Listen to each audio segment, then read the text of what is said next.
Hello dear students, welcome to physics time. This is Namita Bansal और हम कर रहे हैं क्लास 11 की फिजिक्स।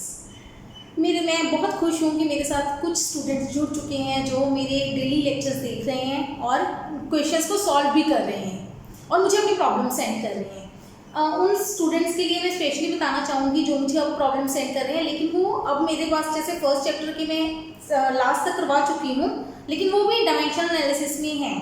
तो उन स्टूडेंट्स के लिए क्या है कि अब जो मैंने एक्सरसाइज प्रॉब्लम्स दी थी, प्रैक्टिस प्रॉब्लम्स, उनका सॉल्यूशन आपको डेफिनेटली नेक्स्ट वीडियो में मिल जाएगा। हालांकि मैं उनको मेल पे रिप्लाई ज़रूर कर रही हूँ, उनको बता रही हूँ कि ये क्वेश्चन कैसे होगा, पर फिर भी आप नेक्स्ट वीडियो देखेंगे तो उसमें आपको आंसर मिल जाएगा। जैसे मैंने आज जो वीडियो अपलोड कर रही हूँ, अगर मुझे आज ही क्वेश्चन मिलेंगे उसके, तो नेक्स्ट वीडियो में मैं सॉल्व कर दूँगी आपको। ठीक है, अगर आप पीछे हो तो पहले ही नेक्स्ट वीडियो देख लेंगे। ठीक है, वैसे मुझे कोई प्रॉब्लम नहीं है अगर आप मुझे क्वेश्चन भेज रहे हो। आई लाइक इट कि आप वीडियो को देख रहे हो, उसके क्वेश्चंस को समझ रहे हो और मुझसे प्रॉब्लम शेयर कर रहे हो। ठीक है, एक यूट्यूब चैनल की थोड़ी सी लिमिटेशंस होती हैं। कुछ स्टूडेंट ने मुझसे पूछा है कि क्या ये जितना मैं सिलेबस करवा रही हूँ, क्या ये नीट या जेईई के लिए सफिशिएंट है? तो स्टूडेंट ध्यान दीजिए, थ्योरी इज इनफ, थ्योरी मैं सारी बता रही हूँ एक एक चीज़, लेकिन जो न्यूमेरिकल प्रॉब्लम्स हैं वो मैं इतनी ज़्यादा बोर्ड पे नहीं लिखवा सकती आपको। तो उसके लिए आप कोई भी बुक परचेज कर लो ऑब्जेक्टिव्स की, उसके क्वेश्चंस खुद से सॉल्व करो। जो नहीं समझ आएंगे वो मुझे सेंड करो, तो मैं उसमें अलग वीडियो बना के उनका सोल्यूशन दे दूंगी आपको डेफिनेटली। ठीक है, अभी कोई कुछ पूछ रहे हैं कि मैम कोई बुक रिकमेंड कर दो, तो अभी मैं आपको कोई बुक रिकमेंड नहीं करूँगी। ठीक है, फिर भी मैं आपको ऑप्शन दे दूंगी, आप अपने इनबॉक्स चेक कीजिएगा, मैंने वहाँ पे ऑप्शन दी होगी आपको। तो आप कोई भी बुक जो आपको अवेलेबल है, हो सकता है मैं वो बुक दे दूँ जो यहाँ पंजाब में, आई बिलोंग टू पंजाब, तो पंजाब में चलती है। आप अदर स्टेट से हो, जैसे मेरी एक स्टूडेंट है यामिनी, दिस इज, तो आप आंध्र प्रदेश से हो। ऐसे एक स्टूडेंट है मेरी, वो तमिलनाडु से है, तो उन स्टूडेंट्स के लिए मैं ऐसी वो नहीं दे सकूँगी। ठीक है, बुक्स की सजेशन, तो आप वहाँ से आपको जो बुक मिलती है उसमें से क्वेश्चन करो और प्रॉब्लम सेंड करो। ठीक है, फर्स्ट चैप्टर करीब पूरा हो चुका है। ठीक है, कुछ है, एक दो चीज़ें छोड़ी हैं मैंने, जो हम नेक्स्ट जब करेंगे आगे थोड़ा सा, उसमें आपको करवा दूंगी मैं कंप्लीट। ठीक है, उस पार्ट में से क्वेश्चंस बहुत कम आते हैं, इसलिए मैंने अभी नहीं करवाया, और कुछ चीज़ें हैं जो आपको शायद समझ भी ना आएंगी। ठीक है, तो अब आगे चलते हैं सेकंड चैप्टर पे।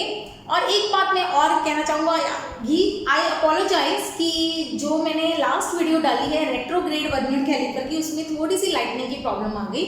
तो I hope you can understand कि मेरे पास यहाँ कोई सेटअप अच्छा नहीं है, लॉकडाउन में हम घर पे बैठे हैं। ठीक है, तो मतलब जैसा है तो थोड़ा सा कॉपरेट कीजिए। दिक्कत आ रही है तो मैं उसकी वीडियो रेट्रोग्रेड वर्नियर कैलिपर की दोबारा से डाल दूंगी, पर आई थिंक इतना विजिबल है कि आपको जो मैं बोल रही हूँ, मेरी आवाज़ से ही जो मैं लिख रही हूँ साथ साथ, वो आपको नोट डाउन कर पाओगे। ठीक, एनी हाउ, अब चलते हैं। अब मैं सबसे इंटरेस्टिंग चैप्टर शुरू करवाने जा रही हूँ, vector algebra. Vector algebra, algebra क्या होता है? अलजेब्रा मैथ्स का एक पार्ट है जिसमें हम इक्वेशंस को सॉल्व करते हैं। इसमें अलजेब्रा में मेन जो हमारा होता है एडिशन, सब्ट्रैक्शन, मल्टीप्लिकेशन, डिवीजन, जो बेसिक ऑपरेशंस ऑफ मैथ्स हैं। ठीक है, अलजेब्रा। अब वेक्टर्स क्या हैं, शुरू करते हैं पहले फिजिकल क्वांटिटी से।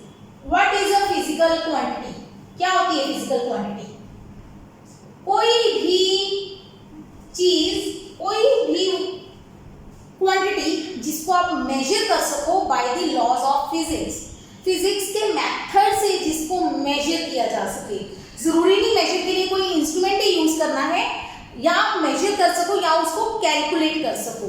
मतलब कोई भी चीज जिसको आप नंबर्स से रिप्रेजेंट कर सको, नंबर और यूनिट लगा के, कोई भी चीज दुनिया की जिसको आप नंबर और यूनिट से रिप्रेजेंट कर सकते हो, that is our physical quantity. ठीक है, क्या मतलब है इसका? जैसे मैं कहूँ मेरे हाथ में ये डस्टर है, क्या डस्टर फिजिकल क्वांटिटी है? डस्टर इज अ मैटर, ये जगह घेर रही है, it occupies space, it has some mass, तो ये मैटर है, ये वस्तु है, ये चीज है हमारे पास। ठीक है, it is a thing, but it is not a physical quantity. Physical quantity क्या कहेंगे? अगर मैं बोलूं कि डस्टर का भार कितना है, मास कितना है, तो मास, मैंने बोला मास किसका, डजंट मैटर, लेकिन मास है जिसको आप मेजर करोगे तो वो क्या है, हमारी फिजिकल क्वांटिटी। अगर मैं कहूं इस डस्टर की लेंथ कितनी है, लंबाई कितनी है, तो वो हमारी फिजिकल क्वांटिटी है। अगर मैं कहूं इस डस्टर पे मैंने फोर्स लगाई और ये डस्टर चल पड़ा, चला तो क्या हुआ, इसने डिस्टेंस मूव किया, क्या रास्ता चला कुछ ना कुछ, तो distance it is a physical quantity. मैंने कहा मैंने इस पे फोर्स लगाई, क्या आप फोर्स को मेजर कर सकते हो, यस फोर्स बता सकते हैं हम कितनी फोर्स लगी है, न्यूटन, 5 न्यूटन 10 न्यूटन फोर्स लगी है, तो वो सारी फिजिकल क्वांटिटीज हैं, ठीक है। अगर मैं कहूं फोर्स लगाने पे इस पे कितना प्रेशर लगा, प्रेशर हो सकता है प्रेशर फोर्स अपॉन एरिया, है ना, यूनिट डायमेंशन चैप्टर में हमने ये कुछ फॉर्मूलाज किए थे। चलो अभी दोबारा से करेंगे डिटेल में अलग अलग चैप्टर्स में, पर फिलहाल ये कुछ क्वांटिटी समझ आ रही है जिनको भी आप मेजर करके नंबर्स की फॉर्म में लिख सकते हो, that is our physical quantity, ठीक है। अब फिजिकल क्वांटिटी डेफिनेशन की जरूरत नहीं है, यहाँ पे लिख देते हैं, चलो definition, anything that can be measured using laws of physics या methods of physics। measure या calculate कुछ भी हो सकता है, लिखने में measure लिख देते हैं हम, जिसको हम नंबर्स में एक्सप्रेस कर सकें। फिर कौन सी क्वांटिटी फिजिकल क्वांटिटी नहीं है, कौन सी क्वांटिटी है जो फिजिकल क्वांटिटी नहीं है, चीज है लेकिन फिजिकल क्वांटिटी नहीं है। एक तो यही हो गया कि duster is not a quantity, duster तो वस्तु है, ठीक है। फिर भी कुछ ऐसी क्वांटिटी जिसको हम मेजर नहीं कर सकते, सुंदरता, ब्यूटी, हम कहें वो बहुत सुंदर है, सुंदरता का कोई पैमाना है, कोई नंबर दिए हुए हैं अभी, हाँ भाई अगर इसके 5 नंबर है तो वो सुंदर है, 4 नंबर है तो वो सुंदर कम है, ऐसा तो कुछ नहीं है, कुछ नहीं है तो वो हमारी फिजिकल क्वांटिटी नहीं है। हैंडसम, वो बहुत हैंडसम है ना कहते हैं, पर वो फिजिकल क्वांटिटी नहीं है, जिसकी मेजरमेंट का पैमाना नहीं है वो फिजिकल क्वांटिटी नहीं है। समझ आ गई अब क्वांटिटीज को 2 पार्ट में रिप्रेजेंट डिवाइड किया हुआ है, स्केलर एंड वेक्टर, स्केलर और वेक्टर। तो हमारा चैप्टर है वेक्टर अलजेब्रा, वेक्टर से रिलेटेड। ये चैप्टर कई बुक्स में पहले दिया होता है काइनेमेटिक्स, मोशन, ठीक है, फिर उसके बाद वेक्टर्स पढ़ाया जाता है। मैं वेक्टर्स पहले करवा रही हूँ ताकि आपको काइनेमेटिक्स समझने में प्रॉब्लम ना आए, क्योंकि उसमें वेक्टर्स के कुछ रूल्स यूज होंगे, ठीक। चलो अब करते हैं स्केलर। ऑब्वियसली दोनों फिजिकल क्वांटिटीज हैं, मतलब दोनों को मेजर किया जा सकता है। तो स्केलर क्या है, विच है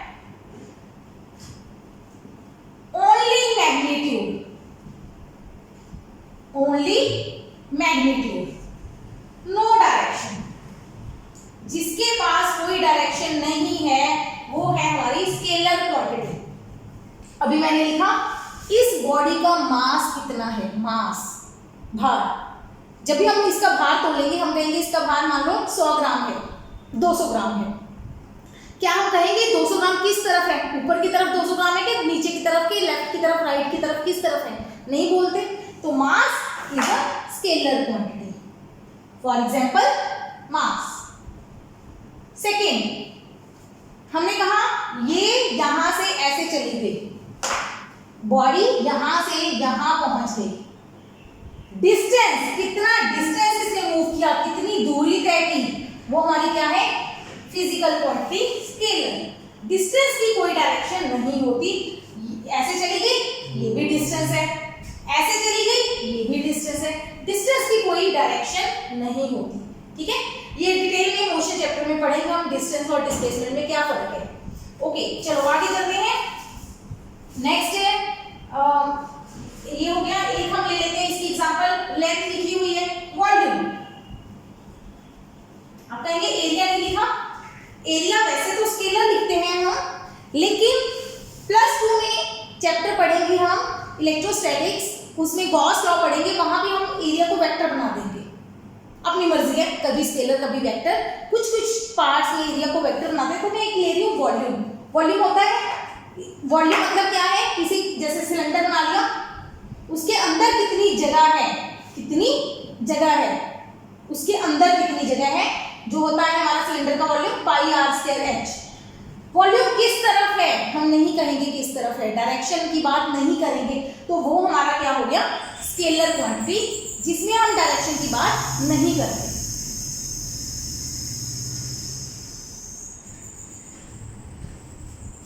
क्लियर। अब आते हैं वेक्टर क्वांटिटीज पे। वेक्टर विच है magnitude as well as direction, magnitude भी हो डायरेक्शन भी हो, कि किस तरफ जाना है, किस तरफ उसकी वैल्यू भी है और दिशा भी है कि किस तरफ हो रही है। इसकी बेस्ट एग्जांपल जो आप समझ सकते हो, ऊपर मैंने लिखा है फोर्स। अगर मैं कहूं कि मैंने इस डस्टर पे फोर्स लगाई, फोर्स मतलब बल लगाया, जब तक मैं ये नहीं बताऊंगी आपको किस तरफ बल लगाया, आप इसको इमेजिन नहीं कर पाओगे कि ये कहां जाएगा।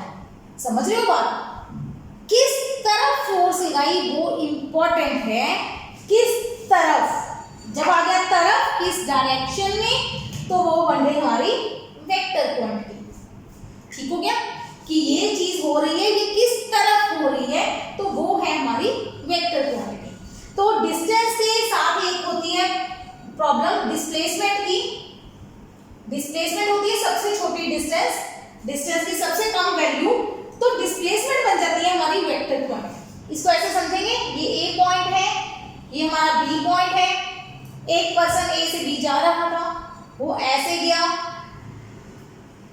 ऐसे गया, कोई ऐसे गया, घूम फिर के, लगा लो ना, ये आपकी क्लास नहीं, ये आपकी क्लास है, ठीक है, स्कूल में क्लास में बैठे हो, आप पानी पीने चले गए, यहाँ पे आपका वाटर कूलर लगा हुआ है, अब वाटर कूलर से जाना है तो आप ऐसे जाओगे सीधा, है ना, शॉर्टकट। पानी पीने के बाद आपने क्लास में वापस आना है, क्या करते हो, घूम फिर के आते हो ना, सीधा तो नहीं आते, कभी इधर कभी उधर, थोड़ा सा टाइम ज्यादा लग जाए, क्लास से बचे रहे, है ना, ऐसे होता है ना। तो ये जो पार्ट है, ये आपके ये सारे डिस्टेंस हैं। अच्छा, कोई स्टूडेंट इंटेलिजेंट होते हैं, बहुत ज्यादा टीचर के चमचे होते हैं, है ना, वो कहते हैं नहीं जी हम तो सीधे जाएंगे ए से बी तक, ऐसे भी होते हैं कुछ स्टूडेंट्स। कुछ घूम फिर के जाने वाले होते हैं, ग्राउंड में से कोई ऊपर घूम के सीढ़ियां चढ़ के ऊपर वाले फ्लोर पे चले गए, फिर ऊपर से घूम के पूरा लंबा रास्ता काट के आ गए, है ना, ऐसे कुछ चीजें। तो ये सारे जो मैंने बनाए हैं, ये सारे हमारे क्या है, डिस्टेंस। लेकिन जो ये शॉर्टेस्ट डिस्टेंस है, जो इंटेलिजेंट या पढ़ाकू बच्चों ने फॉलो किया क्लास में जल्दी जाने के लिए, वो हमारा क्या है, डिस्प्लेसमेंट। डिस्टेंस की कोई डायरेक्शन नहीं होती, डिस्प्लेसमेंट की डायरेक्शन होती है स्टार्टिंग से एंड तक, जहां से चला, जहां पे गया, रुका, वो हमारी डिस्प्लेसमेंट होती है, शॉर्टेस्ट डिस्टेंस। तो डिस्प्लेसमेंट के पास डायरेक्शन है, इसके पास कोई डायरेक्शन है, कहीं मर्जी जा रहा है, इसके पास एक डायरेक्शन है, जिसके पास डायरेक्शन है वो हमारा क्या बन गया, वेक्टर। जिसके पास डायरेक्शन नहीं है वो हमारा क्या बन गया, स्केलर। ठीक है, क्लियर हो गया, ये बेसिक हो गया वेक्टर का आइडिया। लेकिन इसमें मैंने बहुत इंपॉर्टेंट चीज मिस कर दी, बहुत इंपॉर्टेंट चीज ध्यान रखना बच्चों, जब भी आप लिखोगे इसको डेफिनेशन, तो मैं ये जरूर कहूंगी आप वेक्टर में एक चीज जरूर लिखना। वेक्टर की डेफिनेशन में मैं यहीं से उठा रही हूं, these have, इसको रिमूव कर देते हैं यहां से, these have magnitude as well as direction, ये तो दोनों है ही है, मैग्नीट्यूड और डायरेक्शन तो है ही है, and also obey vector laws. very important, very important, बार बार बोल रही हूँ, ये चीज सबसे जरूरी है वेक्टर की डेफिनेशन में। मैग्नीट्यूड और डायरेक्शन तो हर जगह पे लिखा मिलेगा ही मिलेगा, लेकिन बहुत सारी बुक्स में बहुत सारी जगह पे ये पार्ट मिस कर देते हैं कि वेक्टर्स ओबे वेक्टर लॉज। ऑब्वियसली अगर हम एक वेक्टर का अलजेब्रा पढ़ रहे हैं, अलजेब्रा के हमेशा अलजेब्रा के हर मैथ्स के, हर फिजिक्स के कुछ ना कुछ लॉज होते हैं। तो वेक्टर्स वो क्वांटिटीज हैं जो अपने लॉज ओबे करती हैं। अब ये लॉज क्या है वो हम बाद में पढ़ेंगे डिटेल में, फिलहाल आपको इसको याद रखना है, ठीक है। अब जैसे इसकी कुछ चीजें समझाती हूँ, बिल्कुल सिंपल सिंपल चीजें, कि मान लो हमारे पास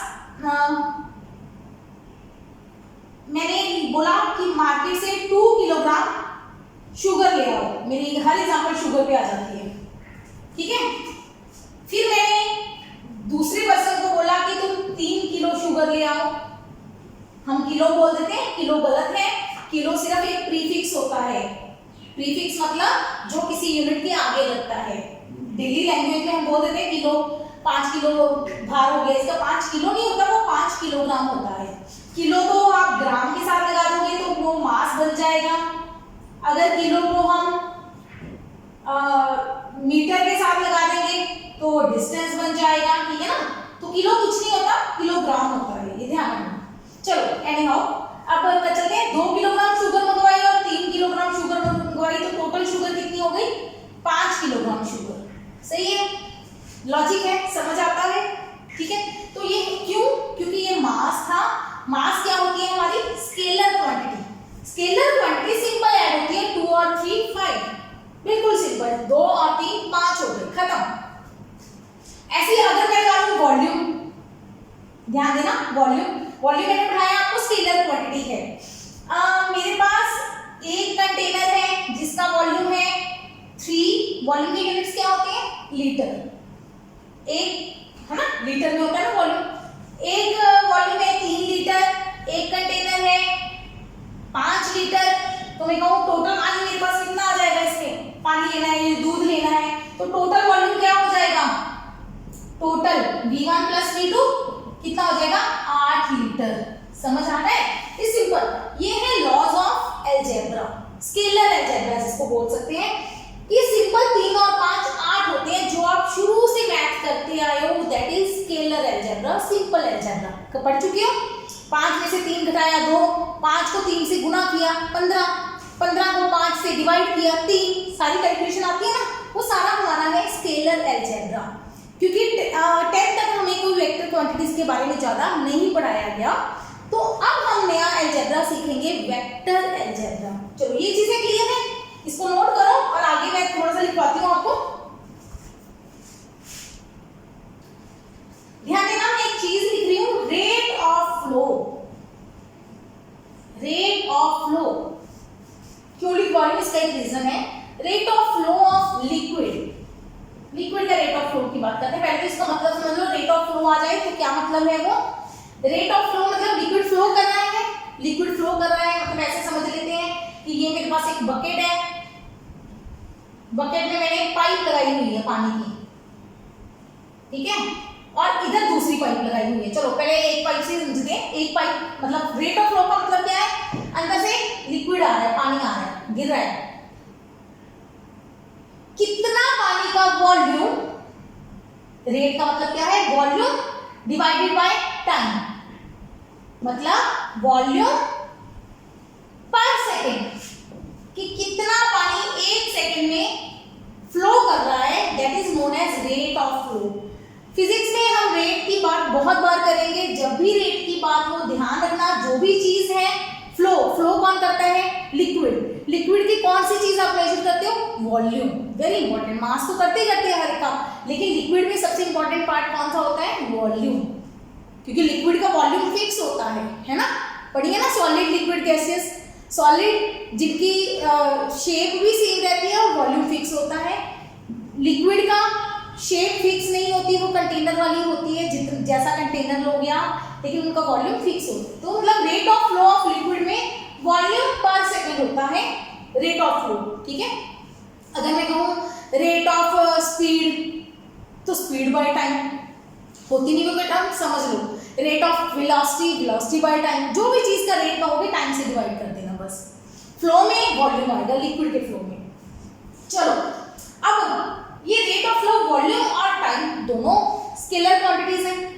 टाइम सेकेंड्स में नोट होता है। 5 सेकेंड किस तरफ जाना है? 5 सेकेंड जाना है तो डिस्टेंस हो गया, डिस्प्लेसमेंट हो गई, किस तरफ कह सकते हैं आप। लेकिन 5 सेकंड लगे इसको, 5 सेकंड किस तरफ लगे नहीं बोलेंगे, तो time is a scalar quantity. ये दोनों स्केलर है, दोनों स्केलर्स को डिवाइड किया, answer will be scalar. Scalar आ गया। चलो अब देखो, यहां से पहली पाइप से जो मेरे पास पानी आ रहा है वो मान लो 5 लीटर पर सेकंड आ रहा है, इधर से पानी आ रहा है 3 लीटर पर सेकंड, मतलब 1 सेकंड में 5 लीटर इस पाइप से आ रहा है, मतलब ये पाइप थोड़ी सी मोटी है, ज्यादा पानी दे रही है सेकंड में, ये थोड़ी सी पतली है, इसमें से 1 सेकंड में 3 लीटर पानी आ रहा है। तो टोटल फ्लो इनसाइड बकेट के अंदर टोटल कितना पानी आ रहा है 1 सेकंड में, यहां से 1 सेकंड में 5 लीटर, यहां से 1 सेकंड में 3 लीटर, तो टोटल हो गया 8 लीटर। तो 8 लीटर पर सेकंड, मतलब सिंपल एडिशन हो रही है। ये चीज है स्केलर की, स्केलर में हम सिंपल ऐड करते हैं। इसी चीज, अब ये चीज ठीक है, क्लियर हो गई। अब मान लो ये मैं फोर्स की बात करती हूँ, फोर्स से पहले समझाती हूँ। एक क्वांटिटी आएगी +2 में करंट पढ़ चुके हो, आपको पता है करंट क्या होता है। करंट होता है किसी तार में, वायर में, ये वायर है, उस वायर में आपने बैटरी लगाई, वायर को बैटरी से जोड़ा, ठीक, तो इलेक्ट्रॉन जो है वायर के अंदर वो इधर को जाने लगे, फ्लो ऑफ इलेक्ट्रॉन्स, इलेक्ट्रॉन जा रहे हैं, उसके ऑपोजिट हम बोलते हैं करंट होता है। वैसे +2 में आएगा डिटेल में, लेकिन +1 में ये सिर्फ हमें करंट पता होना चाहिए भी करंट क्या है, स्केलर है कि वेक्टर। तो करंट की डायरेक्शन है कि नहीं है, इसकी मैग्नीट्यूड भी होता है, 4 एम्पियर करंट फ्लो कर रहा है, 2 एम्पियर करंट फ्लो कर रहा है, 10 एम्पियर करंट फ्लो कर रहा है, कुछ भी है ना, मैग्नीट्यूड भी है, डायरेक्शन भी है। तो क्या ये वेक्टर क्वांटिटी है। ये एक वायर थी मेरे पास, ये एक वायर थी, ये यहाँ पे दूसरी वायर जुड़ी हुई थी और इधर तीसरी वायर जुड़ी हुई थी, 3 वायर जोड़ी हुई थी। मैं ऐसे समझते हैं, समझ आएगा आपको डेफिनेटली। यहाँ से इलेक्ट्रॉन चले, कितने इलेक्ट्रॉन चले, 15 इलेक्ट्रॉन चले, चलो 15 इलेक्ट्रॉन चले, 15 इलेक्ट्रॉन जा रहे हैं रास्ते में, यहाँ पे पहुंचे, यहाँ पे उनके पास 2 रास्ते हो गए। अब इलेक्ट्रॉन्स 15 के 15, सबकी सोच सेम तो नहीं होगी, ठीक है, कुछ कहते हैं जी हम इधर जाएंगे, कुछ कहते हैं जी हम इधर जाएंगे, सब लोग अपने रास्ते बांट लेंगे। तो 15 में से मान लो 10 इधर चले गए, 5 इधर चले गए, ठीक है। कुछ 10 समझदार थे, वो कहते हैं हम ये रास्ता फॉलो करेंगे, 5 कहते हैं जी नहीं, हम आपके पीछे क्यों जाएंगे, हम तो अलग रास्ते जाएंगे, चलो चलेंगे। इलेक्ट्रॉन के ऑपोजिट करंट होता है, ये करंट आ गया, ये पहला करंट आ गया, ये दूसरा करंट आ गया, ये तीसरा करंट आ गया, ठीक है। तो पहला करंट कितना है, 10 एम्पियर मान लेते हैं, ये हो गया 5 एम्पियर, तो ये कितना हो गया 15। तो 5 और 10 जुड़े तो 15 बना। करंट इट हैज मैग्नीट्यूड, इसके पास मैग्नीट्यूड भी है, डायरेक्शन भी है, एंड डायरेक्शन, मैग्नीट्यूड और डायरेक्शन दोनों है, but it does not obey vector laws. Current एक ऐसी क्वांटिटी है जो वेक्टर लॉज ओबे नहीं करती, जो वेक्टर के लॉज को ओबे नहीं करती, क्योंकि ये वेक्टर लॉज को ओबे नहीं करती, it means it is a scalar. तो करंट क्या है, स्केलर। तभी मैंने आपको बहुत पहले मतलब वेक्टर की डेफिनेशन में लिखवाया कि मैग्नीट्यूड और डायरेक्शन होना जरूरी है, बहुत जरूरी है, पर उससे भी ज्यादा जरूरी है कि वेक्टर लॉ को ओबे करे, कि जो क्वांटिटी वेक्टर लॉज को ओबे करेगी वही क्वांटिटी वेक्टर क्वांटिटी होगी। ये तीनों चीजें जरूरी है। मैग्नीट्यूड हर एक फिजिकल क्वांटिटी के पास, तीनों चीजें जरूरी हैं। मैग्नीट्यूड हर एक फिजिकल क्वांटिटी के पास होता है, डायरेक्शन काफी क्वांटिटीज के पास होगी, लेकिन वेक्टर लॉज मतलब ये दोनों चीजें होने, ये दोनों भी चाहिए और वेक्टर लॉज को ओबे भी करती हो, वो क्वांटिटी वेक्टर क्वांटिटी होगी। अब रह गया फिर से प्रॉब्लम, वेक्टर लॉज क्या है जी, वो तो बता दो। चलते हैं नेक्स्ट पे। इसको एक बार नोट करो, वेरी इंपॉर्टेंट टॉपिक कि आपको एमसीक्यू में आ सकता है। Which of the following is not vector quantity. तो ध्यान रखना जो करंट है वो वेक्टर क्वांटिटी नहीं है, हालांकि इसकी डायरेक्शन है। ठीक है, वो क्यों नहीं है? क्योंकि ये सिंपल लॉज ऑबे कर रही है, 10 और 5 15 ही बन रहा है। अब हम वेक्टर लॉज पे पढ़ते हैं। वेक्टर लॉज नहीं करवाऊंगी आज, वेक्टर लॉज नेक्स्ट वीडियो में करेंगे। आज मैं समझाती हूँ आपको कि वेक्टर लॉज में लेकिन काम कैसे करते हैं। आप इसको ये भी लिख सकते हो, वेक्टर लॉज ऑबे करते हैं या वेक्टर अलजेब्रा ऑबे करते हैं, one and the same thing. अब आते हैं, देखो समझो, यहाँ पे एक बॉडी है, ये कोई बॉडी पड़ी है। बॉडी हमारी फिजिकल बॉडी नहीं, फिजिक्स में बॉडी हम किसी भी चीज को बोलेंगे, किसी भी चीज को जिसका साइज ज्यादा बड़ा ना हो as compare to other things. मतलब कुछ कंपैरिजन में बात करेंगे कि अर्थ है, धरती बहुत बड़ी है, नो डाउट बहुत बड़ी है, लेकिन जब हम धरती और सूरज के आसपास ग्रहों को स्टडी करेंगे, प्लैनेट्स की स्टडी की बात करेंगे, तो धरती को, पूरी अर्थ को हम क्या लेके चलेंगे? बॉडी लेके चलेंगे। ठीक है, वैसे उसको पॉइंट बॉडी भी बोलेंगे आगे, चलो वो बात की बात है। एक बॉडी है, ये मेरे पास एक डस्टर है, इस बॉडी पे मैंने फोर्स लगाना। जब भी फोर्स लगाऊंगी you have to tell in which direction, कौन सी दिशा में लगानी है। मैंने इस डायरेक्शन में 5 न्यूटन की फोर्स लगाई। ठीक है, लगा दीजिए, ये चल पड़ा। ठीक है, अब ध्यान देना, मैंने 5 न्यूटन की फोर्स और लगा दी, लेकिन ऑपोजिट डायरेक्शन में करके देखो। 5 न्यूटन की फोर्स इधर से लगाओ, 5 न्यूटन की फोर्स इधर से लगाओ, आप न्यूटन नहीं मेजर कर पाओगे, है ना। अभी आपके पास कौन सा कोई इंस्ट्रूमेंट है जिससे आप फोर्स मेजर कर सको? कोई बात नहीं, फोर्स बल है, जोर है, आप दोनों तरफ बराबर जोर लगाओ, क्या होगा? ये बॉडी हिलेगी नहीं? नहीं हिलेगी, यहीं खड़ी रही।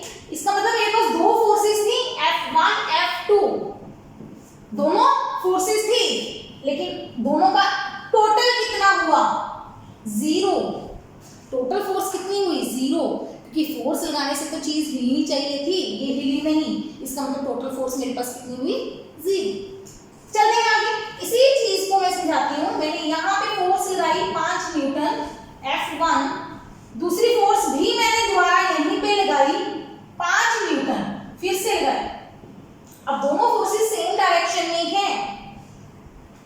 सोचो, पहले एक पर्सन इसमें फोर्स लगा रहा था तो ये कम हिल रही थी, एक और पर्सन ने आके बराबर जोर लगा दिया तो ये फास्ट मूव करेगी, करेगी ना, फास्ट मूव करके देख सकते हो ना। ये चीज सिंपल समझो, ये टेबल पड़ा है मेरे पास या ये बोर्ड है, मैं इस पे अकेली जोर लगा रही हूँ, थोड़ा जोर लगा रही हूँ, नहीं हिली। एक और पर्सन आया मेरे साथ, उसने भी जोर लगाया तो ये चीज हिल पड़ेगी। करते ना, घरों में चीजों को मूव करनी होती है, कभी बेड को हिलाना पड़ जाता है तो हम 2 या 3 जने लग जाते हैं तो वो चीज इजीली हिल जाती है। समझ रहे हो? सेम डायरेक्शन में लगाओगे तो आपके पास फोर्सेस का सम क्या आएगा?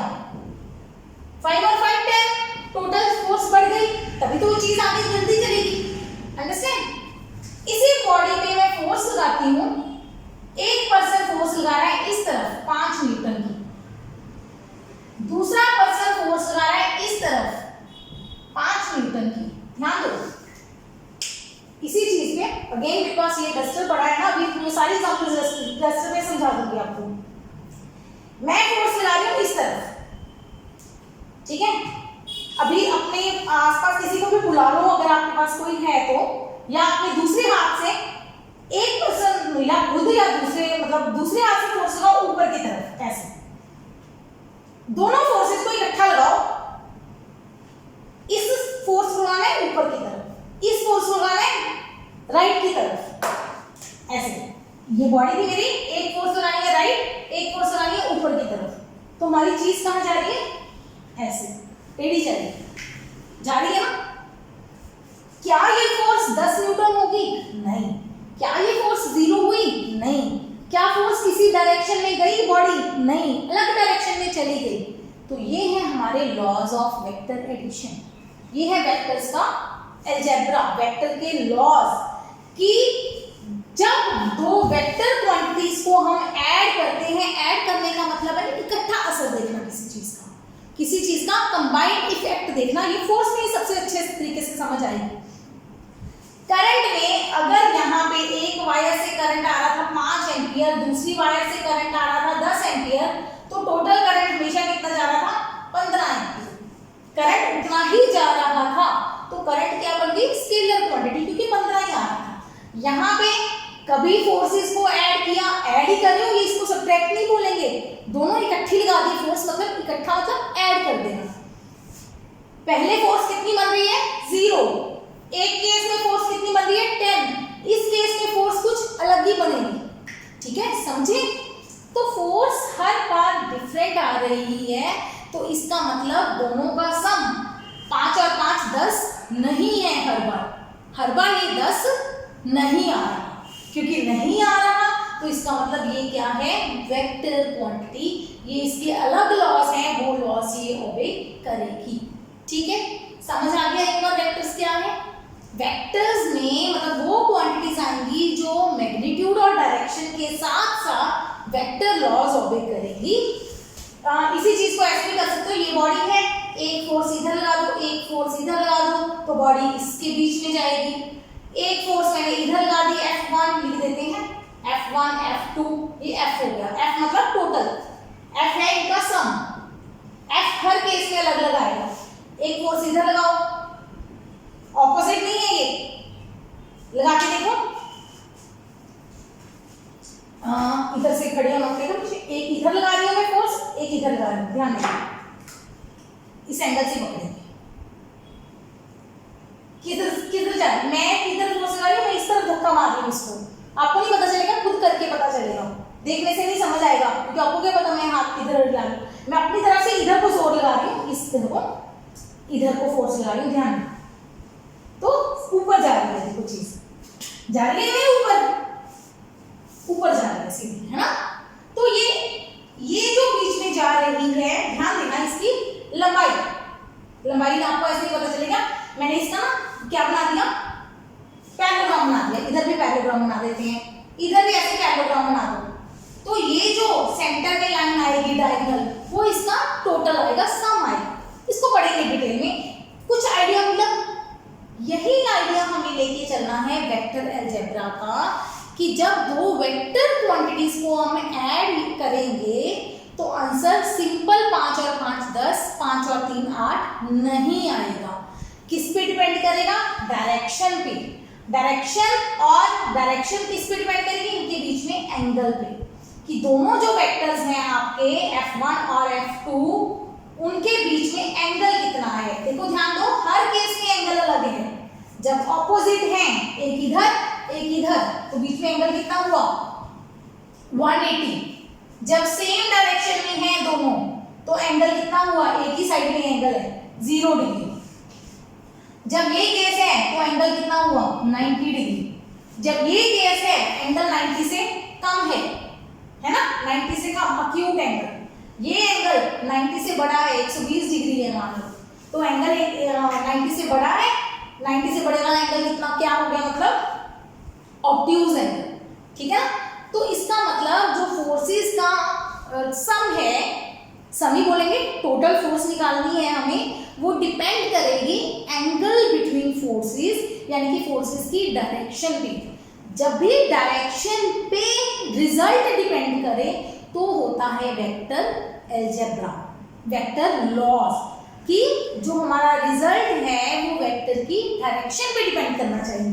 करंट में क्या है? अगर मैं वायर को यहाँ ले आऊं, दूसरी वायर को यहाँ ले आऊं, 5 एम्पियर इधर से दे दूं करंट, 5 एम्पियर इधर से, तो टोटल 0 नहीं होगा। ध्यान दो, इधर से भी इलेक्ट्रॉन, ऐसे समझ लो, ऐसे समझाती हूँ, इधर भी 5 एम्पियर करंट जा रहा है, इधर भी 5 एम्पियर करंट जा रहा है दोनों तरफ, ठीक है?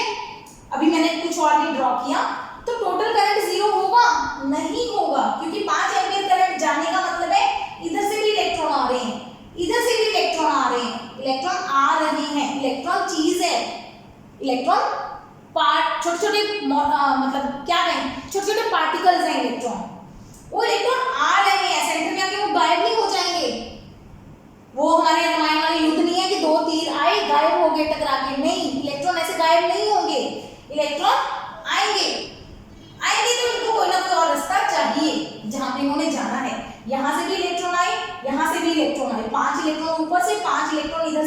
टोटल 10 इलेक्ट्रॉन इधर चले गए ना इलेक्ट्रॉन, मतलब इधर भी वायर में करंट आ गया। तो हर केस में हमारे पास 5 और 5 10 हो रहा है, 5 और 10 15 हो रहा है। सिंपल लॉज लग रहे हैं। एंगल पे डिपेंड नहीं कर रहा करंट, हालांकि करंट की डायरेक्शन है बट वो एंगल पे डिपेंड नहीं कर रहा, डायरेक्शन पे डिपेंड नहीं कर रहा। तो वो क्या बन गई हमारी स्केलर क्वांटिटी। जो क्वांटिटी एंगल पे डिपेंड करेगी, डायरेक्शन पे डिपेंड करेगी, वो हमारी होगी वेक्टर क्वांटिटी। मतलब समझ आ गया? आई होप आपको सबको समझ आ गया होगा जो चीज मैं कहना चाहती हूँ।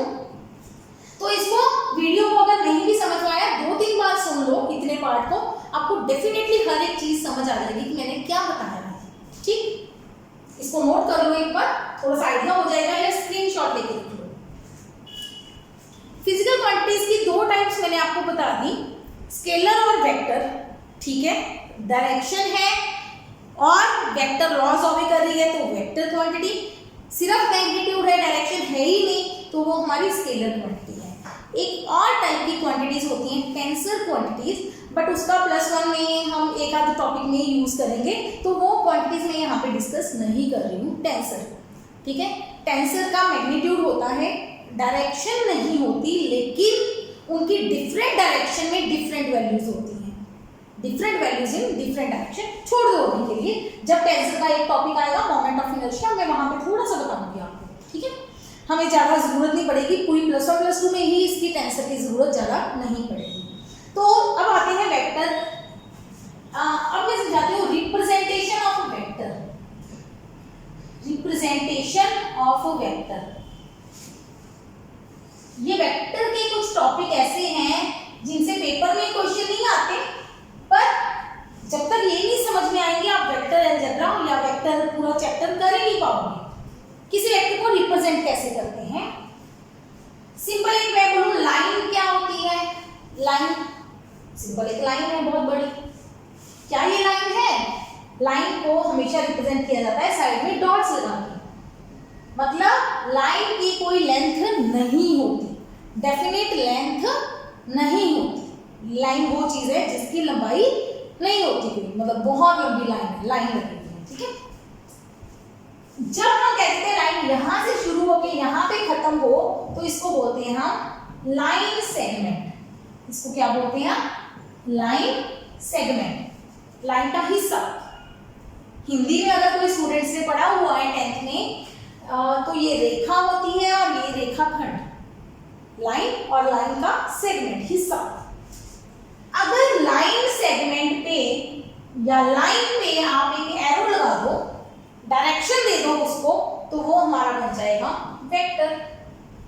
लाइन पे अगर आप कोई एरो लगा दो तो वो बन जाएगा आपका वेक्टर।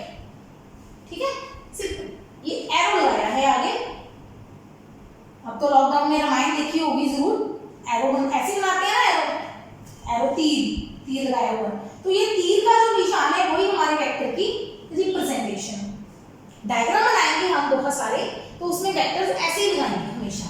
ठीक है, वेक्टर बनाएंगे एक लाइन और उसका एरो। ये जो लेंथ ऑफ लाइन है वेक्टर में, लेंथ ऑफ लाइन, क्योंकि वेक्टर में 2 ही चीजें होती हैं, लॉस ऑबे करना तो अलग बात है ना, वो उनको मानेगा कानूनों को, लेकिन उसमें 2 चीजें हैं, मैग्नीट्यूड और डायरेक्शन। जो लेंथ ऑफ लाइन है वो देती है मैग्नीट्यूड ऑफ वेक्टर, वेक्टर का मैग्नीट्यूड। मैग्नीट्यूड मतलब उसकी वैल्यू कितनी है, जैसे 10 न्यूटन, क्योंकि अभी हम फोर्स की ही बात करके चुके हैं सारी, तो उसी को समझते हैं 10 न्यूटन फोर्स। इसका मतलब इसकी लंबाई कितनी है? 10 न्यूटन है। ये क्या हो गया, लंबाई तो सेंटीमीटर में पढ़ाया है पहले, ये न्यूटन कहाँ से आ गया बताती हूँ अभी। एरो अभी बताती हूँ लेंथ का क्या कॉन्सेप्ट है। एरो क्या बताता है? डायरेक्शन, है ना, इस तरफ लग रही है। अगर मैं एरो ऐसे बना दूं तो ऊपर की तरफ फोर्स लग रही है, इधर बना दूं इधर फोर्स लग रही है। फोर्स, डिस्प्लेसमेंट, जो भी क्वांटिटी वेक्टर क्वांटिटी है उनके लिए हम हमेशा ऐसे ही रिप्रेजेंट करेंगे। अभी बता दूं ये 10 न्यूटन और लेंथ का क्या कॉन्सेप्ट है, क्योंकि वेक्टर को शो करना है, न्यूटन को शो करने के लिए हमारे पास कोई चीज नहीं है। न्यूटन तो फोर्स लग रही है, क्या मैं वहां पे फोर्स लगा के दिखाऊंगी? नहीं, मैं हमेशा हर वेक्टर को हम एक लाइन से रिप्रेजेंट करेंगे। हमें पता है, नो डाउट हमें पता है कि लाइन की क्या होती है, लंबाई। तो हम क्या मानेंगे, जैसे मेरे पास 10 न्यूटन की फोर्स शो करनी है मुझे कि 10 न्यूटन फोर्स है, तो मैं मान लेती हूँ कि 10 न्यूटन को मुझे 1 सेंटीमीटर से शो करना है। तो ये मैं 1 सेंटीमीटर की लाइन लगाऊंगी, उसके ऊपर एक एरो बनाऊंगी, तो मैं लिख दूंगी कि मेरा 10 न्यूटन 1 सेंटीमीटर है। कहने का मतलब क्या है, अब अगर मुझे कोई कह दे कि नहीं जी मैंने 10 न्यूटन की फोर्स नहीं लगानी, मैंने 5 न्यूटन की फोर्स लगानी है, 5 न्यूटन की फोर्स लगानी है, किस तरफ, लेफ्ट साइड में लगानी है, ऑपोजिट लगानी है, कोई दिक्कत नहीं। मैं कहूँगी ठीक है जी, मेरा 10 न्यूटन 1 सेंटीमीटर है, जरूरी नहीं है कि लेना है, आप जितना मर्जी ले लो। तो 5 न्यूटन कितना हो गया, आधा सेंटीमीटर। मैं आधे सेंटीमीटर की एक लाइन बनाऊंगी, ठीक है, और वो मेरी क्या हो जाएगी, एरो दे दूंगी लेफ्ट में, तो मेरी बन गई 5 न्यूटन की फोर्स। मतलब ये अगर मेरा 1 सेंटीमीटर है, मान के चलिए, जरूरी नहीं एक लेना है, आप जितना मर्जी ले लो, मैं ले लेती हूँ 10 सेंटीमीटर। चलो ऐसे कर लेते हैं, 10 सेंटीमीटर की एक लाइन लगाई। 10 सेंटीमीटर मैंने क्यों भी लिया था, 10 सेंटीमीटर बहुत बड़ी हो जाएगी लाइन, है ना, 10 सेंटीमीटर इतना बड़ा हो जाएगा। चलो बोर्ड पे समझाने के लिए ये 10 सेंटीमीटर लिया, तो 5 न्यूटन के लिए मैं क्या लूंगी, फिर 5 सेंटीमीटर। तो इसमें प्रॉब्लम क्या है, अब मुझे चाहिए 100 न्यूटन फोर्स, 100 न्यूटन, तो क्या मैं 100 सेंटीमीटर लंबी लाइन मारूंगी, कभी भी नहीं। 100 सेंटीमीटर बहुत लंबा हो जाएगा, 100 सेंटीमीटर 1 मीटर हो गया, इतनी बड़ी लाइन, इतनी बड़ी लाइन तो हमारे पेपर में भी नहीं आएगी, कॉपी में भी नहीं आएगी, तो हम स्मॉलर ले लेंगे। हम कह देंगे 100 न्यूटन को मैंने 5 सेंटीमीटर से शो कर दिया। ठीक है जी, जितना मर्जी ले लो बेटा, जो मर्जी वैल्यू जो आपका दिल करे वो ले लो, उतनी लंबी लाइन लगाओ, लेकिन वो लाइन किसको शो करेगी, अब फोर्स को, वो अब लेंथ नहीं बताएगी हमें, ठीक है। अब वो लाइन किसको रिप्रेजेंट करेगी, फोर्स, ठीक है, फोर्स। अगर मैं कह दूं कि मुझे फोर्स की बजाय कोई और वेक्टर क्वांटिटी चाहिए, एक्सेलरेशन एक वेक्टर क्वांटिटी है, वेलोसिटी एक वेक्टर क्वांटिटी है, तो वेलोसिटी, चलो वेलोसिटी ले लेते हैं। अब मुझे चाहिए 100 मीटर, 100 मीटर तो ज़्यादा हो जाएगी, चलो ले लेते हैं 100 मीटर पर सेकेंड वेलोसिटी है, 100 मीटर पर सेकेंड वेलोसिटी है। मीटर पर सेकेंड की लाइन तो होती नहीं है, लाइन की तो लंबाई होती है, तो 100 को रिप्रेजेंट करने के लिए आप कितनी भी लंबी लाइन मार लो, जितनी आपके लिए पॉसिबल है, चाहे 1 सेंटीमीटर की लाइन मार लो, चाहे 10 सेंटीमीटर की, चाहे 5 सेंटीमीटर की, चाहे 2 सेंटीमीटर की, एक लाइन मारो, उस पे एरो लगाओ, तो वो आपकी वेलोसिटी रिप्रेजेंट कर रही है, आपको बता देना है कि वो वेलोसिटी है। समझ आ गई बात, ठीक, यहाँ तक क्लियर हो गया। ये हो गया डायग्राम, इसका डायग्रामेटिकली कैसे बनानी है। अगर मैं बोल दूं कि आप मुझे ड्रॉ करके दो 5 न्यूटन फोर्स टुवर्ड्स, बताना पड़ेगा, टुवर्ड्स डायरेक्शन बतानी पड़ेगी, टुवर्ड्स नॉर्थ। चलिए ये भी बता देते हैं आपको, कुछ स्टूडेंट्स को ये भी नहीं पता होता, भूल जाते हैं, या फिर नॉर्मली आता होता है, ये नहीं कहती सबको, लेकिन कुछ को नहीं पता होता। न्यूज, न्यूज सुना है, न्यूज सुनते हो, north east west south, news, north east west south. ये ना मैंने जब याद किया तो फर्स्ट टाइम मुझे याद नहीं रहता था नॉर्थ किस तरफ होता है, वेस्ट किस तरफ होता है, तो मैंने याद किया था न्यूज से जेड बना दो, सिर्फ एक ही साइड में जेड बनेगा आपका, ठीक है, एन ऊपर लेके जेड, ऐसे देखने पे जेड लगेगा, टेढ़ा देखने में, ठीक है। चलो जैसे ही वो आपको याद कर लो, नॉर्थ ईस्ट वेस्ट साउथ, ये बन गया। अब मुझे दिखानी है 5 न्यूटन की फोर्स नॉर्थ की तरफ, तो ऊपर की तरफ एक एरो मारो, एरो का हेड ऊपर, तो ये 5, मतलब जितनी भी लंबी लाइन मारो उसको लिख दो 5 न्यूटन फोर्स। आगे समझ, ठीक है। अगर मैं बोल दूं 5 Newton force towards north east, ये नहीं चीज आ गई, कुछ को पता होगा कुछ को नहीं। नॉर्थ ईस्ट मतलब, नॉर्थ ईस्ट का मतलब होता है, मैं इसी को चेंज कर रही हूं, आप वीडियो में दोबारा जाके उस डायग्राम को नोट कर लिया करो।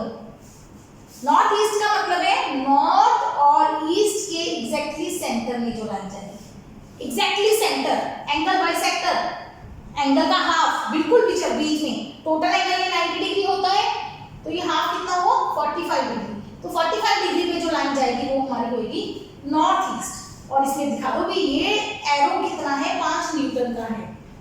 लेंथ 5 सेंटीमीटर हो सकती है, 1 सेंटीमीटर हो सकती है, 2 सेंटीमीटर हो सकती है, जितनी भी हो सकती है, लेकिन ये शो किसको कर रही है, 5 न्यूटन।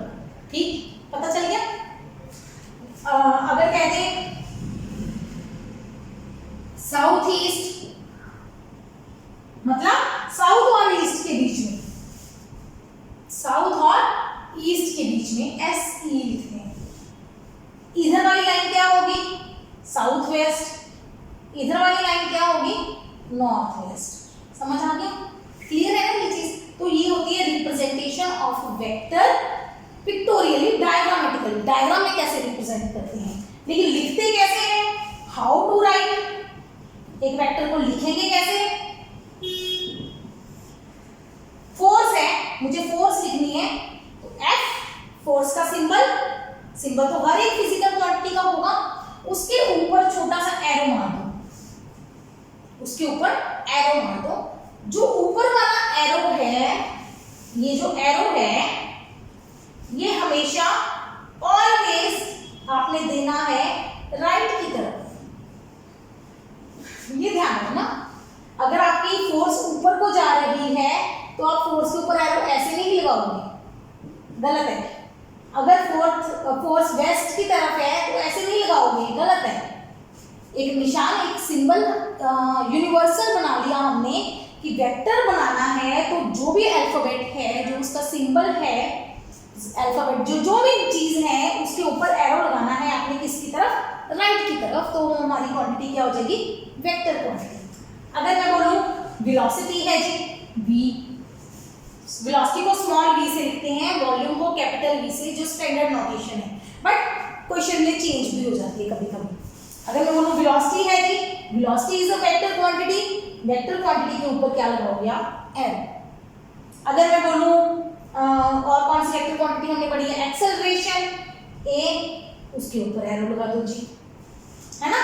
एक होती है हमारी वेक्टर क्वांटिटी डिस्प्लेसमेंट, डिस्टेंस या डिस्प्लेसमेंट, दोनों के लिए सिंबल ज्यादातर हम s यूज करते हैं। अगर s लिखा है तो वो डिस्टेंस है, अगर ऊपर वेक्टर लगा दिया तो वो क्या बन गया, हमारा डिस्प्लेसमेंट। ठीक है, आगे समझ, चलो इसको नोट कर लो। ये होगी हमारी रिप्रेजेंटेशन ऑफ वेक्टर। एक मिनट, अब ये हमारा कोई वेक्टर है, कौन सा वेक्टर है, फोर्स, वेलोसिटी, डिस्प्लेसमेंट, कुछ भी है, ये लाइन है। उस लाइन की रिप्रेजेंटेशन में ये जो पीछे वाला पार्ट है, पीछे वाला पार्ट, पीछे क्या होती है, पूंछ, पूंछ मतलब टेल, लिटरली इसको टेल ही बोलते हैं, इसको टेल ही लिखेंगे हम। और ये जो आगे जा रहा है वो क्या होगा, आगे जाने वाली चीज सिर, हेड, हेड टेल होता है ना पॉइंट में, वैसे वाली चीज। वेक्टर की एक टेल होती है, एक हेड होता है। जिस तरफ वेक्टर जा रहा है वो हेड है, सिर है, उसका आगे जा रहा है। जो पीछे है लटकी हुई चीज वो पूंछ है, ठीक है, टेल। हेड और टेल ऑफ वेक्टर्स बहुत इंपॉर्टेंट चीज है। इसी के साथ में करवा रही हूँ parallel shifting of vectors, parallel shifting of vectors. मतलब आप वेक्टर्स को पैरेलल शिफ्ट कहीं भी कर सकते हो, उससे वेक्टर में फर्क नहीं पड़ता। क्या मतलब है पैरेलल शिफ्टिंग का, अब ये वेक्टर मैंने ड्रॉ किया हुआ है, आप इसकी हेड और टेल दोनों से पकड़ के इस वेक्टर को कहीं भी ले जाओ, कहीं भी। बस क्या ध्यान रखना है, ना तो आपको इसका मैग्नीट्यूड चेंज करना है, ना इसकी डायरेक्शन बदलनी है। वेरी इंपॉर्टेंट, ना तो इसका मैग्नीट्यूड बदलना है, ना इसकी डायरेक्शन बदलनी है, तो वेक्टर को कोई फर्क नहीं पड़ेगा। ये मेरा वेक्टर है जी, ये ब्लैक वाला पार्ट हेड है, इसका एरो है, ये टेल है। ध्यान देना, ये यहाँ पड़ा था, इसको उठा के मैं नीचे ले गई, कोई प्रॉब्लम नहीं है। इसको उठा के मैं आगे ले गई, कोई प्रॉब्लम नहीं है। यहाँ ले गई, कोई प्रॉब्लम नहीं है। ऐसे नहीं, ऐसे ही जाना है, मैं यहाँ से शॉर्टकट ऐसे ले गई। ध्यान देना, ना तो डायरेक्शन बदले, ना मैग्नीट्यूड बदले, तो हम कहते हैं this is called parallel shifting of vectors. उससे एक वेक्टर को कोई भी फर्क नहीं पड़ता। क्योंकि वेक्टर में दो ही चीजें हैं, मैग्नीट्यूड और डायरेक्शन। ना हमने मैग्नीट्यूड बदला ना डायरेक्शन बदली, तो वेक्टर हमारा क्या रहेगा, सेम, कोई फर्क नहीं पड़ता। एक डिस्प्लेसमेंट ये है या वेलोसिटी ये है, डायरेक्शन राइट में है, इसी वेलोसिटी को सेम मैग्नीट्यूड मतलब सेम लंबाई बना दी आपने, यहां लिख दिया नो चेंज, कोई बदलता नहीं।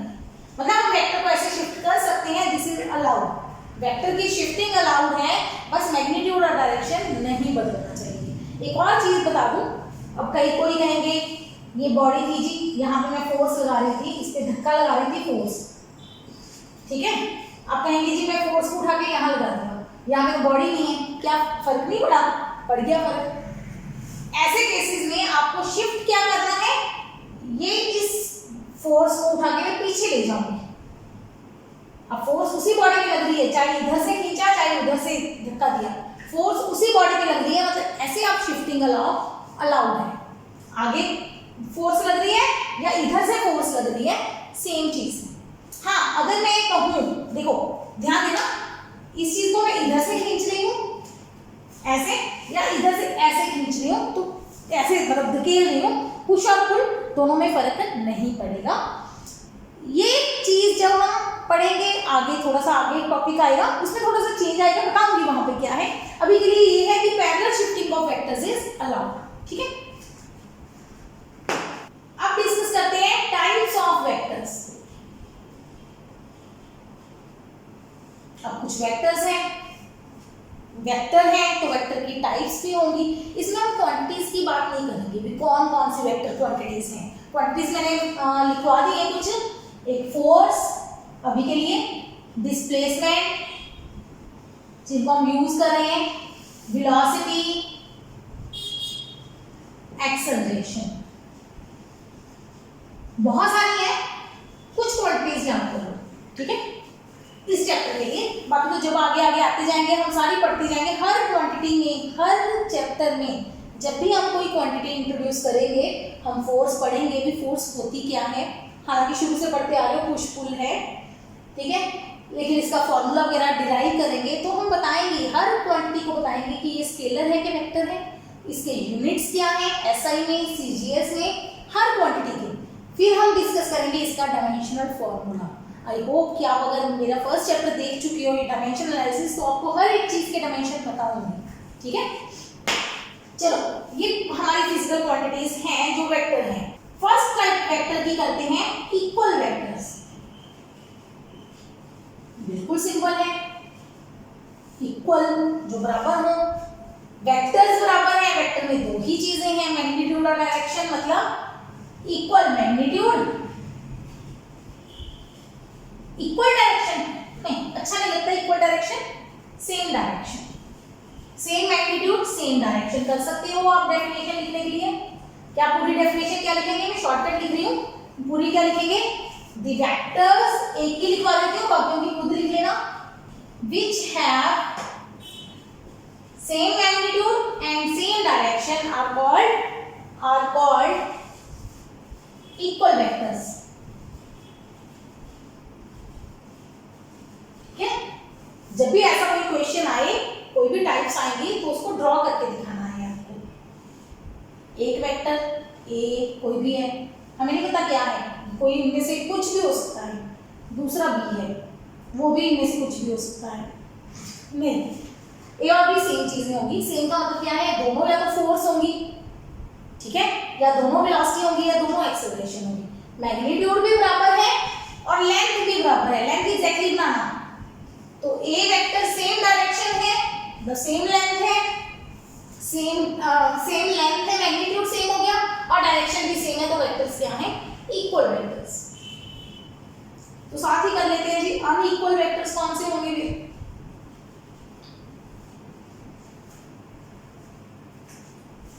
जो दोनों डिफरेंट हो, नहीं, which have either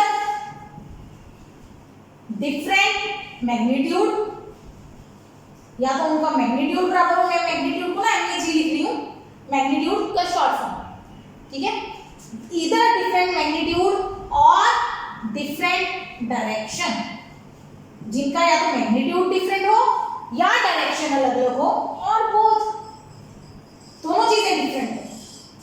इसमें दोनों सेम होनी जरूरी है, एक सेम होने से बराबर नहीं होगा। ठीक है, अगर मैं कहूँ कि इधर बनाते हैं, इसमें देखो अब मैं 3 टाइप्स बनाऊंगी, ये ए वेक्टर है,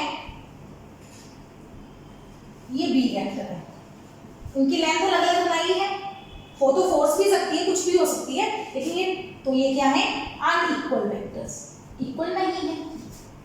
अगर मैं बनाऊं, ये मेरा ए वेक्टर है, ए हमेशा मैं ऐसे ही लूंगी हर क्वेश्चन में, अभी के लिए बी वेक्टर ऐसे ले लिया। अब देखो मैग्नीट्यूड दोनों का सेम है, दोनों के सेम लेंथ बनाई है मैंने, लेकिन इनकी डायरेक्शन अलग अलग है, तो ए और बी बराबर नहीं है। ठीक है, या मैंने तीसरा वेक्टर लिया एक वेक्टर, ये मेरा ए है, वही उतना ही बड़ा सेम डायरेक्शन में, और ये मेरा बी वेक्टर है, डायरेक्शन भी अलग है, मैग्नीट्यूड भी अलग है, तब भी बराबर नहीं है। चाहे तो उनका मैग्नीट्यूड अलग अलग हो या डायरेक्शन अलग अलग हो या दोनों अलग अलग हो, तो हमारे कौन से वेक्टर्स होते हैं, अनइक्वल वेक्टर्स। तीसरी टाइप करते हैं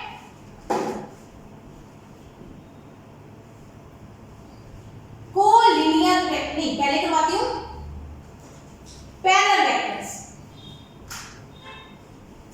पैरेलल वेक्टर्स, इसको साफ ही कर देते हैं।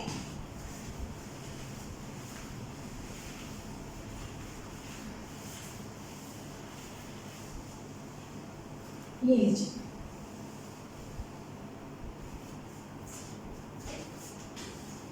which have same direction, जिनकी डायरेक्शन सेम हो उनको बोलते हैं पैरेलल वेक्टर्स।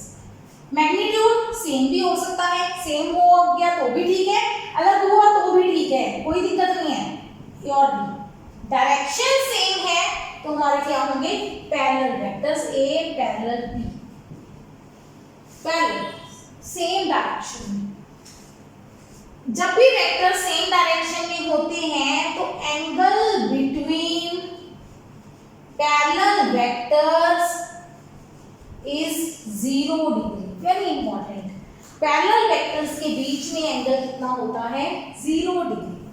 कैसे समझेंगे 0 डिग्री एंगल, कैसे, अभी पढ़ा के चुकी हूं आपको पैरेलल शिफ्टिंग ऑफ वेक्टर्स। ये मेरा बी वेक्टर है, ए वेक्टर बी को शिफ्ट कर दिया, ए को उठा के इसके ऊपर शिफ्ट कर दिया, ध्यान दो, शिफ्ट कर सकते हैं ना पैरेलल, डायरेक्शन भी वही रखी, मैग्नीट्यूड भी वही रखा।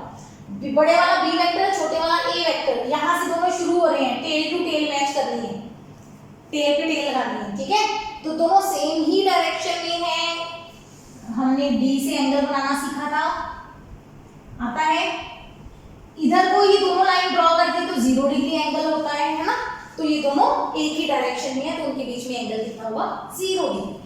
पैरेलल वेक्टर्स चाहे तो लिख दो आप सेम डायरेक्शन है, या वो वेक्टर्स जिनके बीच में 0 डिग्री एंगल है। Fourth type of vectors, parallel का ऑपोजिट, एंटी पैरेलल वेक्टर्स। अब ये नहीं है कि सेम डायरेक्शन नहीं है, नो नो, एंटी पैरेलल मतलब पैरेलल का ऑपोजिट, पैरेलल मतलब सेम डायरेक्शन, एंटी पैरेलल मतलब ऑपोजिट डायरेक्शन। एंटी पैरेलल का मतलब ये नहीं है कि अनपैरेलल, अनपैरेलल नहीं है, ध्यान देना ये word anti parallel. Anti parallel का मतलब है ऑपोजिट डायरेक्शन, मतलब मैग्नीट्यूड जो मर्जी हो, ये मेरा ए वेक्टर है, ये मेरा बी वेक्टर है, मैग्नीट्यूड सेम भी हो सकता है, अलग भी हो सकता है, लेकिन डायरेक्शन ऑपोजिट है, तो A is anti parallel to B और B is anti parallel to A। A और B आपस में एंटी पैरेलल है, तो जब एक वेक्टर इधर है, ये मेरा B वेक्टर है, नहीं ये B वेक्टर है, ऑपोजिट A वेक्टर इधर है, ये मेरे पास मेन चीज थी बॉडी यहां से, तो इनके बीच में एंगल कितना होगा, 180 degree. Angle between anti parallel vectors, जरूरत पड़ेगी वेक्टर में बहुत ज्यादा, इज 180 डिग्री, क्योंकि डायरेक्शन चाहिए, डायरेक्शन हम हमेशा एंगल से मेजर करेंगे, ऑलवेज विद एंगल, कि कितने एंगल पे जाना है। हम कहेंगे हमें इस दिशा में जाना है जी, कितने एंगल पे, ठीक है। एक स्टैंडर्ड डायरेक्शन से कंपास देखिए, वो जो मैग्नेटिक होती है ना, मैग्नेटिक कंपास से हम देखते हैं भी हम कंपास से हम किस तरफ डायरेक्शन में जाना है, तो वो जो होती है वो एंगल पे बेस काम करती है। 30 डिग्री में जाना है, 40 डिग्री में जाना है, नॉर्थ पे जाना है, नॉर्थ से 80 डिग्री में मूव करना है, ठीक है, उस तरह से। तो angle is very important, direction बताने के लिए हम हमेशा एंगल का यूज करेंगे। ये हो गई हमारे आगे पैरेलल और एंटी पैरेलल वेक्टर्स। नेक्स्ट करते हैं, अब आते हैं दो और तरह के वेक्टर्स, इसी को चेंज कर रही हूँ, 4 हो गए थे हमारे, 5वां कोलिनियर वेक्टर्स। को वर्ड हम जब फिजिक्स में यूज करेंगे, मैक्सिमम टाइम को का मतलब होगा सेम, मैक्सिमम टाइम को का मतलब होगा सेम, लीनियर मतलब लाइन, सेम लाइन, डायरेक्शन तो है ही, साथ में लाइन भी सेम हो, एक ही लाइन पे एक्ट करने वाले वेक्टर्स, मतलब ऐसे एक वेक्टर दूसरा वेक्टर एक ही लाइन में, नो डाउट इसको मैं उठा के यहां ले जाऊं पैरेलल शिफ्टिंग तो ये पैरेलल वेक्टर्स बन जाएंगे, बस जब वेक्टर्स की लाइन एक हो तो हम कहते हैं वो क्या है हमारे कोलिनियर वेक्टर। तो कोलिनियर वेक्टर्स में भी एंगल कितना होगा, एंगल बिटवीन वेक्टर्स हमेशा कितना होगा, 0 डिग्री, एक ही लाइन में है तो उनके बीच में भी एंगल हमेशा कितना होगा, 0 डिग्री। समझ आ गया, को का मतलब सेम, लीनियर मतलब लाइन, एक ही लाइन में आएंगे जो वेक्टर्स। नेक्स्ट डेफिनेशन लिखते हैं 6th, कोप्लेनर, वो वेक्टर्स, इसको मैं सारे साफ कर रही हूं, क्या है कोप्लेनर, को का मतलब सेम, प्लेन का मतलब, प्लेनर का मतलब प्लेन, सेम प्लेन। अब प्लेन क्या चीज है, थोड़ा सा देख लेते हैं इसको। प्लेन वो एरोप्लेन वाला प्लेन नहीं है, ये प्लेन क्या है, फ्लैट सरफेस, बिल्कुल फ्लैट हो। जैसे कि मैं समझाऊं आपको, ये सर्कल बनाया है, सर्कल, ये फ्लैट है, प्लेन है, बिल्कुल फ्लैट को प्लेन बोलते हैं। अब अगर मैं बोलूं बॉल, पेपर में ड्रॉ करूंगी तो बॉल ऐसे ड्रॉ करोगे आप, लेकिन समझो बॉल अगर मैं इसको काट लूं यहां से तो क्या ये बॉल बन जाएगी, नहीं बनेगी। अगर मैं इसको काट लूं तो क्या ये सर्कल बन जाएगा, बन जाएगा। सर्कल समझ गए, सर्कल मतलब जिसकी थिकनेस नहीं है, बॉल या मतलब मोटी चीज ये है। क्या मैं डस्टर को इस पे ड्रॉ कर सकती हूँ, अगर मैं डस्टर यहाँ पे रख के ड्रॉ करूं, डस्टर यहाँ पे रख के ड्रॉ करूं तो ये क्या बनेगा, रेक्टेंगल, समझ रहे हो, क्योंकि इसकी हाइट है, ठीक है। प्लेन का मतलब है जिसकी हाइट नहीं है, जैसे कि ये बोर्ड है, तो बार-बार इस यहाँ पे हाथ कर रही हूँ, ये बोर्ड है, ये बोर्ड हमारा क्या है, प्लेन, एक प्लेन है। जितने भी वेक्टर्स एक प्लेन में आएंगे, ये जितने मर्जी ड्रॉ कर लो, ए बी सी डी, ये सारे क्या है, कोप्लेनर वेक्टर्स, ये एक ही प्लेन में लाई कर रहे हैं, एक ही प्लेन में। ये जो हमारा पेपर होता है ना, ये प्लेन सरफेस होता है, प्लेन फ्लैट होता है, ठीक है।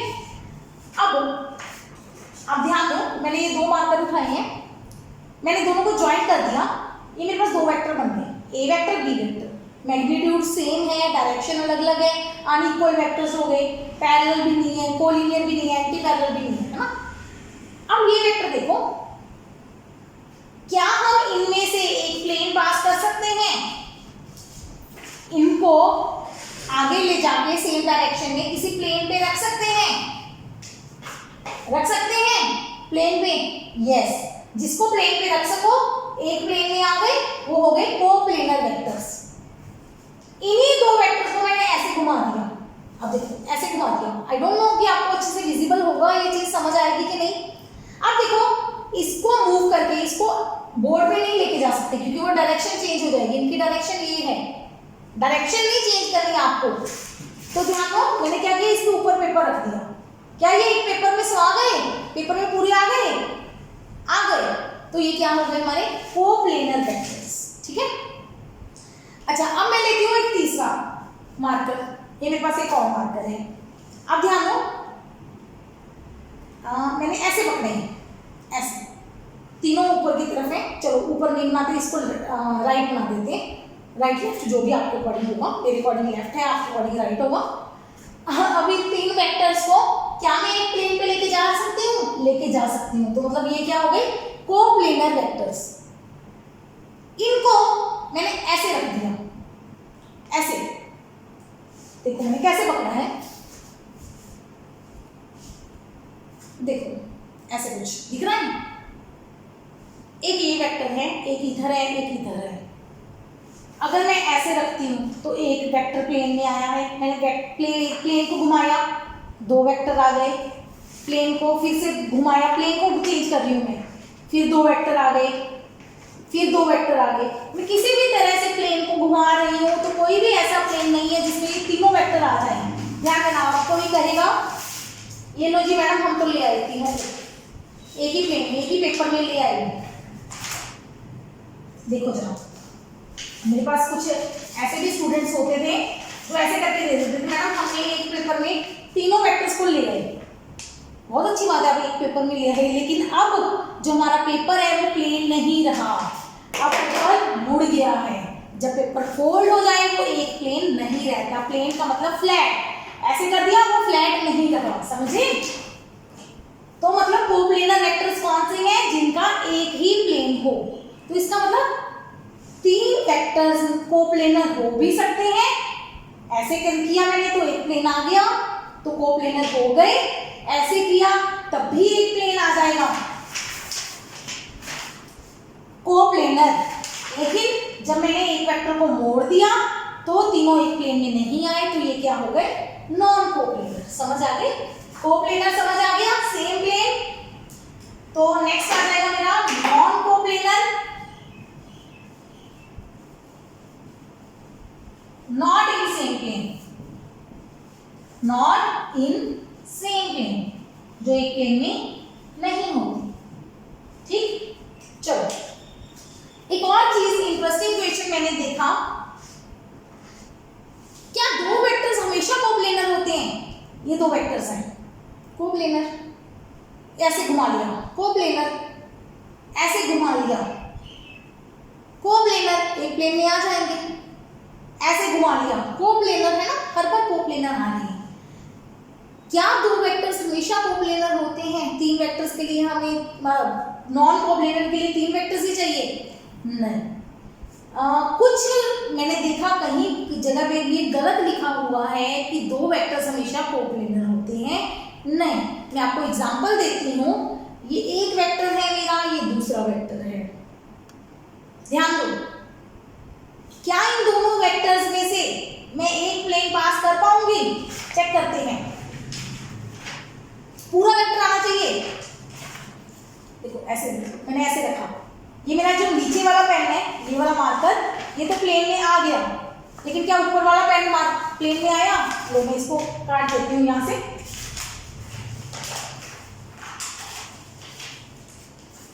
सी, ये वाला पेन तो ये वाला तो आ गया प्लेन में, ऊपर वाला आया? नहीं आया, नहीं आया ना। ये दो ही मार्कर है और मतलब दूर दूर रखे हैं। चलो ये तो नहीं आया, और देखते हैं कोई और प्लेन देखते हैं।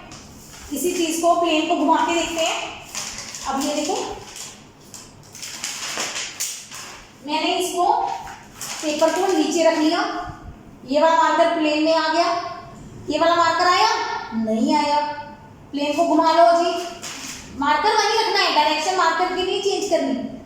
अब भी नहीं आ रहा, तो आप करके देखना, आप कोई भी ऐसा प्लेन नहीं पास कर पाओगे जो दोनों में से पास करता हो। तो दो वेक्टर्स भी नॉन कोप्लेनर हो सकते हैं, प्रोवाइडेड क्या है?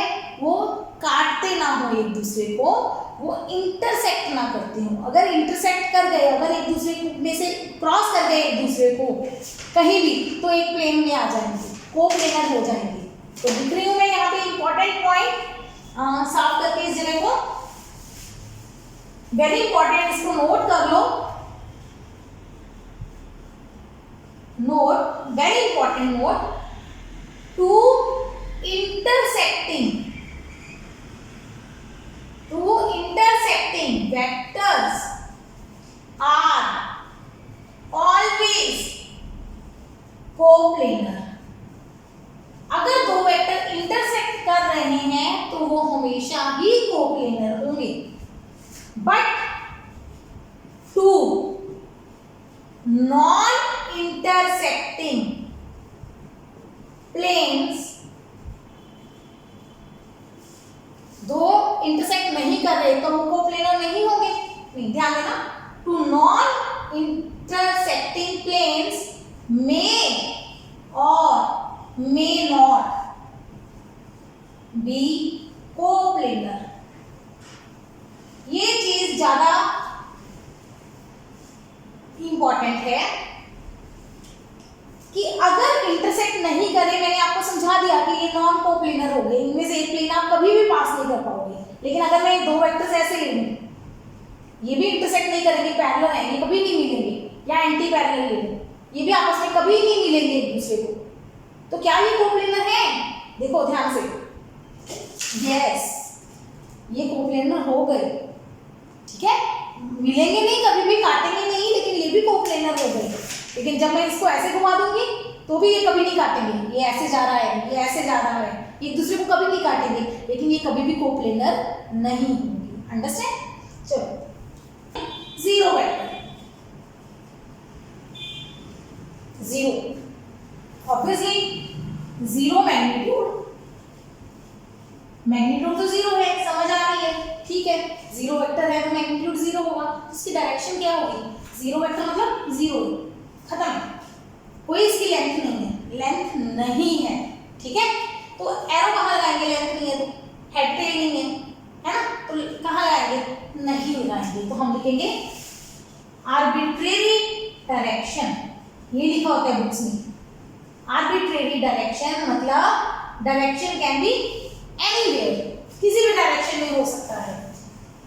ये नहीं हो सकता कि डायरेक्शन है ही नहीं, कोई डायरेक्शन नहीं है, नहीं, कोई भी डायरेक्शन में हो सकता है, कोई भी डायरेक्शन में हो सकता है, मतलब एक्चुअली है ही नहीं ना, वेक्टर तो है ही नहीं, जीरो वेक्टर है, मतलब कोई भी डायरेक्शन ले ले तू, तेरी मर्जी। क्या मतलब है, इसको कैसे समझेंगे हम जीरो वेक्टर? तो ऐसे नहीं समझ में आएगा।